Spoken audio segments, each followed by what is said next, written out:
وہی جماعتیں جو تشدد کے اندر پاکستان میں، پاکستان سے باہر جو شامل رہی ہیں عسکریت پسندی کے اندر. تو ابھی بھی ڈاکومنٹ بن گیا، ہم اس کو اگر آپ پڑھیں گے. خلیل صاحب کی طرف تو خلیل صاحب تو بہت ابھی اس پائے پہ نہیں ہیں، ان سے آگے کے لیڈر بھی اب آگے ہیں اس صف کے اندر. اگلی قطار والوں کی بات کر رہے ہیں، پچھلے والوں کو بھی آپ شامل کر لیں، لیکن ابھی تک اس کے سیریس آنرشپ کا ایشو ہے. بڑا اہم ڈاکومنٹ ہے. آپ نے کہا کہ فتویٰ ہے، اس میں اس کا کانٹیکسٹ ہے، بتایا گیا کیا تناظر ہے، اور ریاست نے کوشش کی ہے کہ وہ جو ریاست کا بیانیہ مثبت آپ بھی سمجھتے ہیں اہم ہے، لیکن جس طریقے سے اس کو ڈیل کیا گیا اور جس طرح سے اس کی آنرشپ کالعدم تنظیموں کو دی گئی، وہ اس سے یہ میرا خیال ہے کہ پیچیدہ ہو. کالعدم تنظیموں کے لیے جو مطالبہ رہا ہے ہمیشہ سے وہ یہ رہا ہے کہ پارلیمنٹ کرے یا کوئی پارلیمنٹری باڈی ان کے لیے کوئی متبادل حل دے مین اسٹریمی کا، نہ بجائے اس کے کہ آپ ایک متبادل بیانیہ لائیں اور جو بیانہ بنایا جن کے خلاف ہے انہی کو آپ اس کی آنرشپ دے دیں. میرا خیال ہے کہ جو سب سے بڑا کرٹیسزم ہے اور جو ہمارے جو سنجیدہ علماء کرام اس کی آنرشپ نہیں لے رہے، اس کی ایک وجہ یہ بھی ہے. جی مولانا فضل الرحمان خلیل صاحب، ایک تو انہوں نے جو یہ فرمایا کہ شاید کچھ علماء اب اس کی اونرشپ نہیں لے رہے ہیں. جہاں تک اس بات کا تعلق ہے کہ جی علماء اس حوالے سے کوئی اس کی اونرشپ نہیں کر رہے یا نہیں لے رہے، میں سمجھتا ہوں کہ 1800 نے فتویٰ دے کر پھر اس کے بعد اس کے اندر اتنا اضافہ ہوا کہ وہ تعداد 5000 علماء تک پہنچی، اور میں نہیں سمجھتا ہوں یعنی اس دوران بھی مزید لوگ دستخط کرتے رہے اور 5000 تک اس کی تعداد پہنچ گئی. عامر صاحب کو شاید معلومات نہیں ہے کہ اس حوالے سے علماء نے اتنی اس کے اندر دلچسپی لی اور ملک بھر کے اندر اتنے بڑے بڑے پروگرامات جو ہے وہ کیے ہیں. چاروں صوبوں کے اندر جو ہے بڑی سطح کے پروگرام ہوئے ہیں. کراچی کے اندر ایک پروگرام تھا جس میں 700 علماء اور تمام مکاتب فکر کے جو ہے علماء موجود تھے. جیسے محترم فرما رہے تھے کہ جس میں کچھ علماء، میں سمجھتا ہوں کہ اگر ان کو کوئی کسی عالم دین کے حوالے سے کہ جو ہمارے ان نظریات یا اس سوچ سے اختلاف رکھتا ہو تو میں نہیں سمجھتا ہوں کہ ہمیں اس کو چھپانا چاہیے. پانچوں وفاق ہمارے ملک کے ہیں، وہ دیوبندی مسلک کا، وہ شیعہ مسلک کا، وہ اہل حدیث مسلک کا، وہ جماعت اسلامی کا، تمام کے تمام یعنی وہ بھی موجود ہیں. پھر ان کے اوپر جو ہماری بڑی سطح کے علماء ہیں، جو مذہبی جماعتوں کے علماء ہیں، وہ بھی موجود تھے. جیسے کہ اپنا ایوان صدر کے اندر جو تقریب ہوئی اس کے اندر جناب مولانا فضل الرحمان صاحب بھی موجود ہیں، محترم ساجد نقوی صاحب بھی موجود ہیں، لدھوانی صاحب بھی موجود ہیں. تو یہ لفظ کہ جی وہ آنرشپ جو ہے وہ کالعدم تنظیموں کے حوالے سے ایکو کی گئی ہے، تو کیا ہے مولانا فضل الرحمان صاحب یہ پانچوں وفاقوں کے جو صدور ہیں، وفاق المدارس کے حنیف جلندری صاحب، تو کیا یہ قیادت تو ان کے پاس ہے. اچھا دوسرا جو یہ اعتراض سامنے آ گیا جہاں تک فتوے کا تعلق ہے اس کے اندر تو سارے ان علماء کے دستخط موجود ہیں 5000 علماء سے. یعنی میں نہیں سمجھتا ہوں کہ ہم اس کو متنازع بنائیں. یہ پاکستان کا متفقہ طور پر تمام مسائل کا، تمام جو ہے نا مکاتب فکر کا ایک متفقہ بیانیہ ہے. اس کے اندر کسی قسم کی کالعدم یہ، اور پھر میں سمجھتا ہوں کہ اچھا کام یعنی یہ ہمارے زبانوں پر چڑھ گیا ہے. یہ کالعدم آپ کسی کو جرم کی بنیاد کے اوپر، کیا حکمت یار نے 30 سال جنگ لڑ کر اسے امریکہ نے کالعدم نہیں قرار دیا کہ آج وہ پارلیمنٹ میں بیٹھا ہوا ہے؟ کیا برہان الدین ربانی، کیا عبدالرب رسول سیاف، کیا انڈیا کی پارلیمنٹ کے اپنا کشمیر کی پارلیمنٹ کے اندر وہ جہادی وہاں نہیں ہے؟ ہمیں یہاں تکلیف ہوتی ہے کہ یہ لوگ قومی دھارے میں کیوں آئے، یہ کیوں نہیں ملک کے خلاف جو ہے نا. اچھا ہم ذرا علامہ واحدی صاحب کو بھی شامل کرتے ہیں. ایک یہ جو اعتراض کیا جا رہا ہے کہ بھئی وہی لوگ جنہوں نے پہلے اس جہادی بیانیے کو، اس تکفیری بیانیے کو فروغ دیا تھا، جو اس کے سرخیل تھے، جو اس میں کردار رہے تھے، خود انہی کو اس معاملے میں بھی سرخیل بنا دیا گیا. یہ کوئی ایک عجیب سا تضاد نہیں ہے کہ اس کی بجائے اگر پارلیمنٹ سے یا مین سٹریم سیاستدانوں سے یہ کام کروایا جاتا تو بہتر نہ ہوتا؟ میں سب سے پہلے جو آپ نے فرمایا تھا کہ آئین پاکستان کے بعد سب سے زیادہ متفقہ دستاویز یہ پیام پاکستان بیانیہ ہے، اور گزشتہ 35-40 سال سے آپ دیکھ رہے ہیں اس ملک کے ساتھ کیا کھیل کھیلا جا رہا تھا. متہم کیا جا رہا تھا علماء کو، مذہبی قوتوں کو، مسالک کو، میں سمجھتا ہوں کہ یہ جو بیانیہ آیا اس پہ سب سے پہلے جو مل کر بیٹھے وہ پانچوں وفاق تھے، پانچوں وفاق مل کر بیٹھے، باقی کوئی شامل نہیں تھا۔ انہوں نے ادارہ تحقیقات اسلامی یونیورسٹی میں بیٹھ کر کافی ٹائم لگایا اس پہ، اور ایک فتویٰ پہلے ترتیب دیا۔ اس فتوے پہ آپ دیکھیں کہ بزرگ علماء کے دستخط ہیں، مفتی تقی عثمانی صاحب ہیں، ہمارے آیت اللہ حافظ ریاض حسین نجفی صاحب ہیں، اور دیگر مسالک کے اس طرح جید علماء کرام، ہر مسلک کے جید علماء کرام نے وہ فتویٰ دیا، اور پھر 22 نکات کا جو اعلامیہ تھا، یہ فتویٰ اور وہ 22 نکاتی اعلامیہ، یہ دو مل کر پیغام پاکستان بیانیہ بنا۔ تو میں سمجھتا ہوں اس میں فقط اگر کوئی آگے ظاہر ہے، اس میں کوشش یہ تھی، یہ جو اس میں شامل کیا گیا کہ کسی کی تکفیر کوئی نہیں کر سکتا، کسی کو غیر مسلم کوئی نہیں کہہ سکتا، کہ کوئی خودکش حملوں کا جواز نہیں ہے بلکہ جرم ہے پاکستان میں۔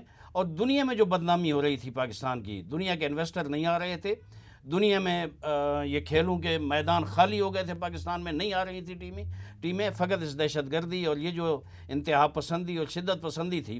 میں سمجھتا ہوں دنیا کو ایک اچھا پیغام گیا ہے اس سے، تمام مسالک کے جید علماء کرام، اس وقت 1800 علماء کرام تھے، اب مولانا صاحب 5000 کہہ رہے ہیں، لیکن میری جو معلومات ہیں اس میں 7000 سے اوپر علماء اس وقت دستخط کر چکے ہیں، اور تمام مسالک کے جید علماء کرام آپ دیکھ لیں، بریلوی حضرات، دیوبندی حضرات، شیعہ حضرات، تمام جید علماء، جیسے عامر صاحب فرما رہے ہیں، میں سمجھتا ہوں میرے سامنے اس وقت کوئی نہیں ہے جو اس فتوے اور بیانیے کی مخالفت کرے۔ ہاں میں یہ کہوں گا کہ وہ جو بک چھپی ہے، ان کے علاوہ جو اس کے مقدمات ہیں یا اضافی چیزیں جو ڈالی گئی ہیں، ہو سکتا ہے اس پہ علماء کے اختلاف ہیں، اور میں خود جانتا ہوں، بڑی بڑی میٹنگوں میں شریک رہا ہوں، اس پہ بعض لوگ کے تحفظات ہیں، لیکن اصل فتویٰ 9 نکاتی اور 22 نکاتی اعلامیہ جو ہے، اس پہ علماء متفق ہیں۔ اور میں یہ سمجھتا ہوں کہ وہ دن ہمارے جشن کا دن تھا، جس دن سارے علماء کرام آ کر مل بیٹھے، اور دنیا جو کہہ رہی تھی پاکستان میں مذہبی قوتیں، مذہبی لوگ آپس میں لڑ رہے ہیں، فرقہ واریت ہے، ان نے مل بیٹھ کر نہیں، جو ایک بنیادی اعتراض ان کا تھا کہ جی یہ تو وہی لوگ تھے جنہوں نے یہ سب کچھ کیا تھا، جس کے لیے اب پیغام پاکستان جیسے کام کرنے پڑے، تو کہتے ہیں کہ جو لوگ اس گناہ کے ذمہ دار تھے اسی سے تلافی کروا رہے ہیں۔ میرے خیال میں نے پہلے وضاحت کر دی کہ پانچوں وفاق کبھی بھی تکفیر میں شریک نہیں رہے، کبھی بھی انتشار میں، فرقہ واریت میں شریک نہیں رہے۔